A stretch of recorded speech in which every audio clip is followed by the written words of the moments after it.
There is one question that follows every human life. Why are we here? And how do we survive suffering? Viktor Frankl spent his life searching for this answer.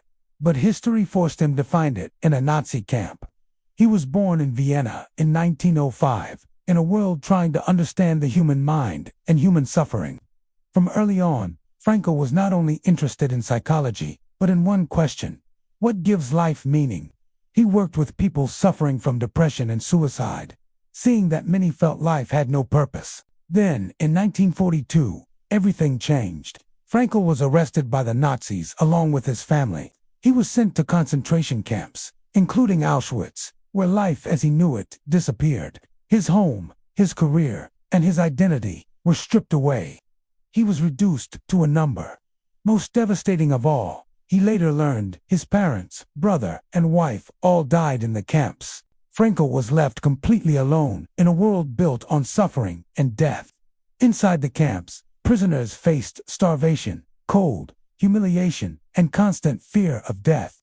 Every day began with one question: will I survive today, or will I die? But Frankl noticed something strange.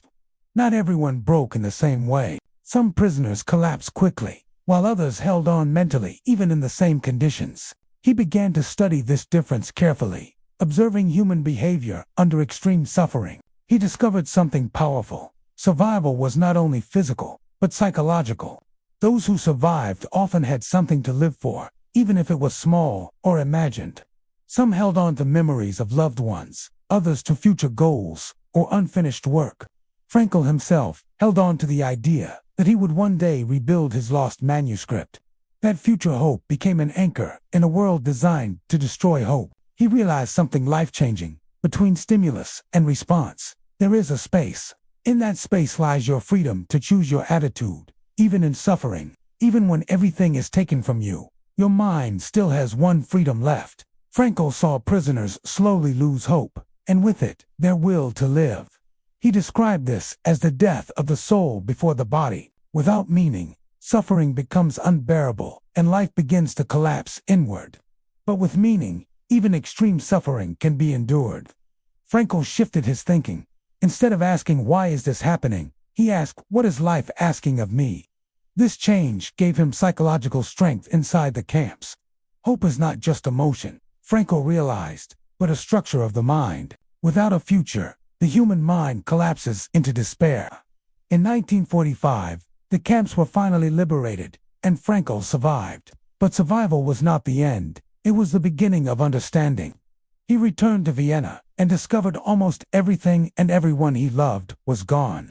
Instead of giving up, he began writing his most important work in just 9 days. That book became Man's Search for Meaning, one of the most influential psychology books ever written. Frankl founded logotherapy, a psychology based on one idea: human beings are driven by meaning. Not pleasure, not power, but meaning is what keeps people alive. Without meaning, people fall into emptiness, addiction, and despair. Frankl identified 3 sources of meaning: work, love, and suffering. Even suffering can become meaningful when faced with dignity and purpose. Between stimulus and response, there is a space, and in that space lies your freedom. That space is where your identity is formed, not in circumstances, but in response. Frankl's message is simple: suffering is unavoidable, but meaning is always possible. Even in ordinary life, people suffer not from pain, but from lack of meaning. Frankl asks us a deeper question: not what do you want from life, but what does life want from you? This question changes everything, because it turns life into responsibility. And in that responsibility, we discover who we truly are. Your response to life is your final freedom, even when everything else is gone. Frankl did not just survive history, he transformed suffering into meaning, and he left behind one final question for all of us to answer. What is life asking of you right now, in this moment? Not what you want from life, but what life is asking from you. Because in that answer, you discover your purpose. And in that purpose, you find the strength to endure almost anything.